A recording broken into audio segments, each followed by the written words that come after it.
Hello everyone. In this video, let us see how to download and install Docker Desktop for Windows. Docker Desktop was earlier called as Docker Toolbox. Let us see how we will be able to download Docker Desktop. To download, we need to visit docker.com website. So this is the website from where we will be able to download Docker Desktop for Windows. So this is Docker.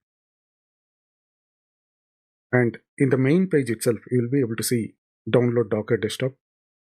You will be able to download for Mac, for Linux, for Windows, and you can also come here and select the Docker Desktop over here. If I click on here, you will get to the same option where you will be able to download the software. And Docker Desktop for Windows can be used for demos, for lab exercises or scenario based exercises. Predominantly for production environment, we'll be using Docker on Linux flavors. It can be on Ubuntu, it can be on Red Hat, and there are some prerequisites which we need to check before installing the Docker Desktop for Windows. I'll go to the documentation page, and if I select Docker Desktop over here, you'll see in the Windows there are some prerequisites. You need to enable this particular feature, which is WSL2 feature on the Windows operating system, and also you need to have this 64-bit processor with 4 GB of RAM. And we also need to enable hardware virtualization in BIOS. Before booting the operating system, there is a post screen. By entering the post by pressing F2 or F10, depending upon the BIOS manufacturer, you will be able to change the option on the CPU. So basically, you need to set the hardware virtualization inside the BIOS. And let us download the Docker Desktop for Windows. I'll select Docker for Windows. This is not for ARM. I'll download for AMD 64.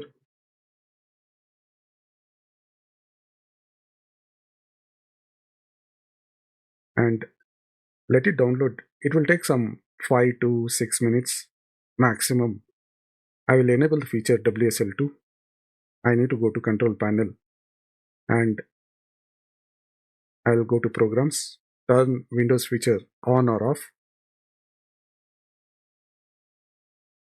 I am not going to select Hyper-V here because earlier when we installed Docker Toolbox, Hyper-V was the backend which was required to run any Docker containers. I'll be installing this particular feature, which is Windows Subsystem for Linux. When you install Windows Subsystem for Linux, basically you are installing the full-blown kernel of Linux, and I'll click on OK. Let it install. I think the Docker Desktop also got downloaded. So Windows has completed the requested change. I will close this. I'll close this. I will restart and I will start the operating system once again. I will pause the recording. I'll come back again.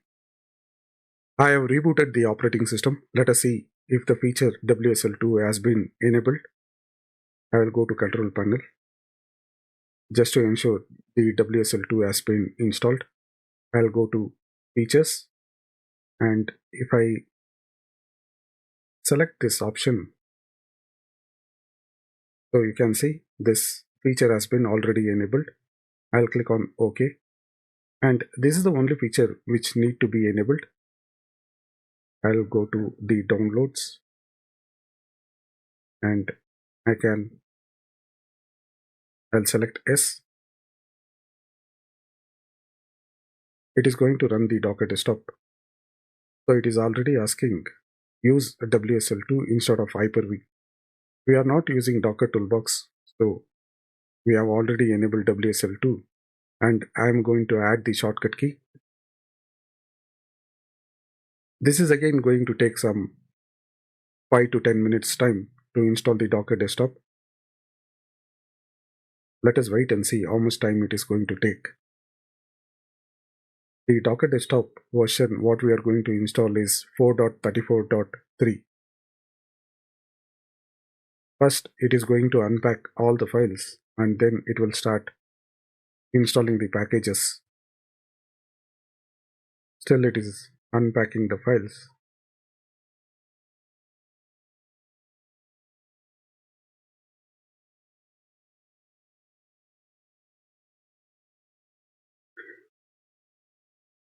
What I will do is I will pause the video for a year and I will come back when the installation finished. It's been almost 3 minutes now. It is going to install. Okay, it has got succeeded. I'll close the window, and if I wanted to check if the Docker version has been installed, I will select CMD, and I can also use PowerShell. I will use PowerShell. I'll be able to type Docker dash dash version, and we can see that the Docker version 27.2.0 is the version. And if I use the regular command prompt, from here also we'll be able to run almost all the commands, irrespective of whether you are using the PowerShell or command prompt. You'll be able to run all the commands even from command prompt or the PowerShell. And on the desktop, you can see there is a desktop icon, which is a Docker desktop icon. If I open this Docker desktop icon, and it will ask me to accept the agreement, and I'll skip this. I'll skip the survey, and I will also skip this. Now the engine is getting started. Once the engine is started, we will be able to run pull commands, push commands, and all the other commands which are related to the containers. So this is the GUI interface for the Docker desktop. If you minimize and if you go to the taskbar, you will be able to see the Docker status of the Docker.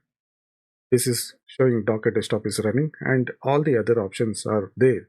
You will be able to restart the engine, pause the engine, and you can even quit the Docker desktop. And you have other options as well to get onto the documentation and Docker up. So now what I will do is I will visit up.docker.com, which is the central registry for the images where all our public images are located. So this will be up.docker.com, up.docker.com. We will be able to see all the images which are listed in up.docker.com, and we can see memcached, nginx, busybox, alpine. So these are the very famous images: MongoDB, Postgres, MySQL. And if you wanted to search some of the images, you can come here and search for the image which you want. So this is the Redis image, and I will search for HTTPD. If I wanted to install container with HTTP image, then I'll be able to pull the image from here. And also you will be able to see these tags. These are the tags which is going to define the version of that image.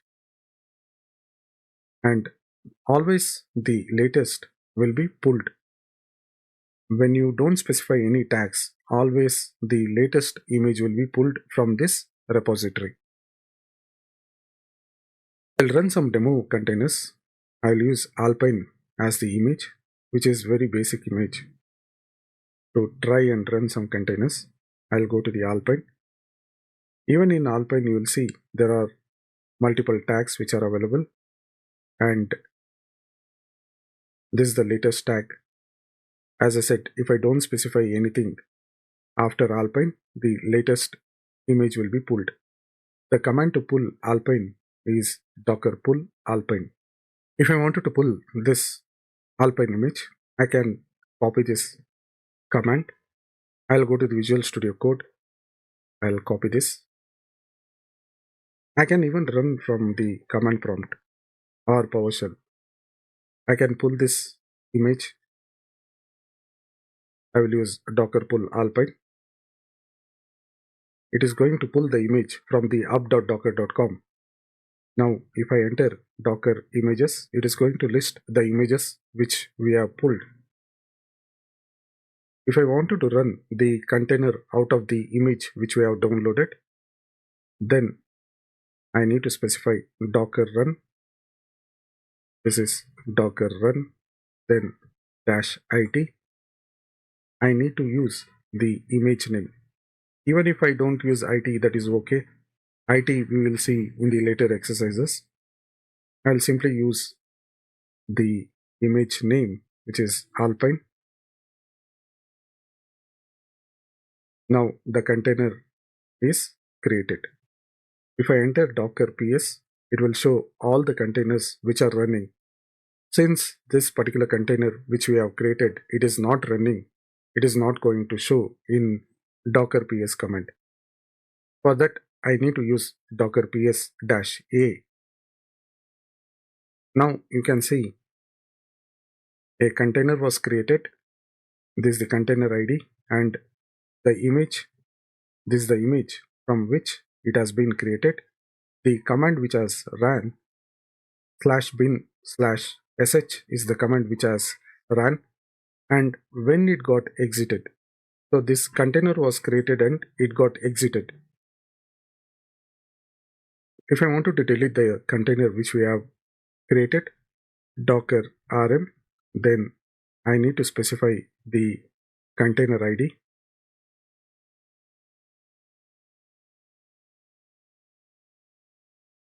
Docker rm and the container ID. It will delete. Now we don't have any containers. So there is no container. If I start the container, let us say if I wanted to start the container using the same Alpine image, I will use docker run -it. Then I will use Alpine, and it is going to create the container, and also it will provide me an interactive shell inside the container. So now I have the interactive shell. If I use ls, which is basic Linux command, I'll be able to list all the files and directories. ls-a, ls. Now you will be able to see the structure of the file system inside the container. If I wanted to exit out of this container, then I have to use Control D. Control D to exit.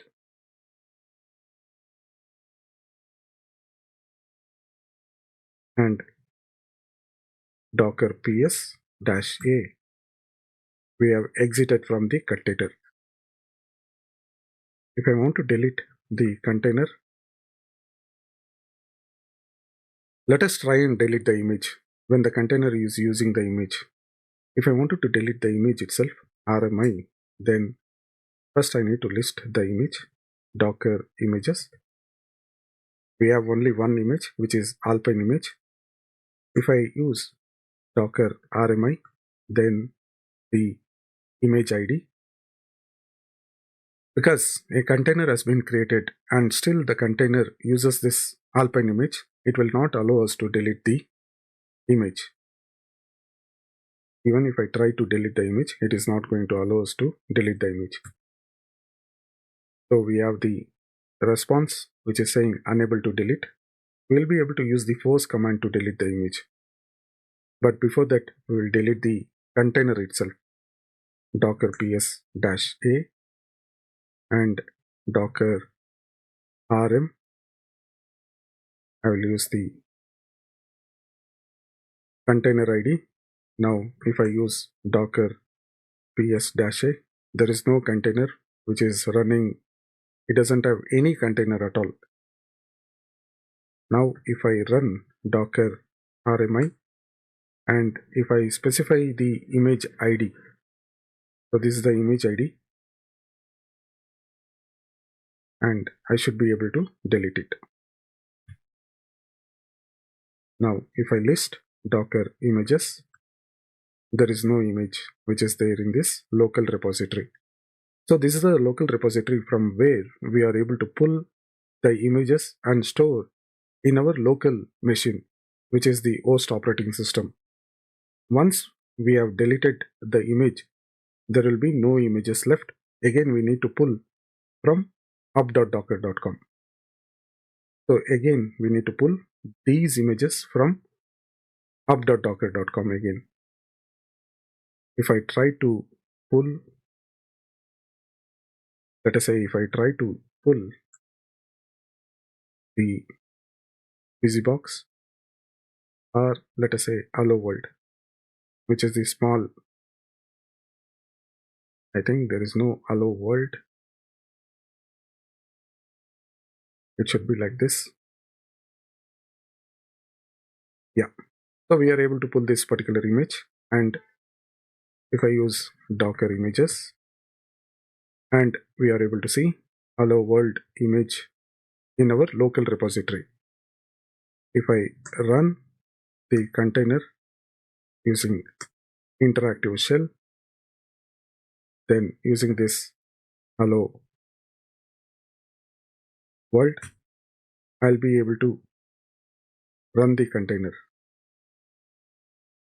docker es-a. So it has ran and it has exited. So this is how you will be able to download and install Docker Desktop for Windows.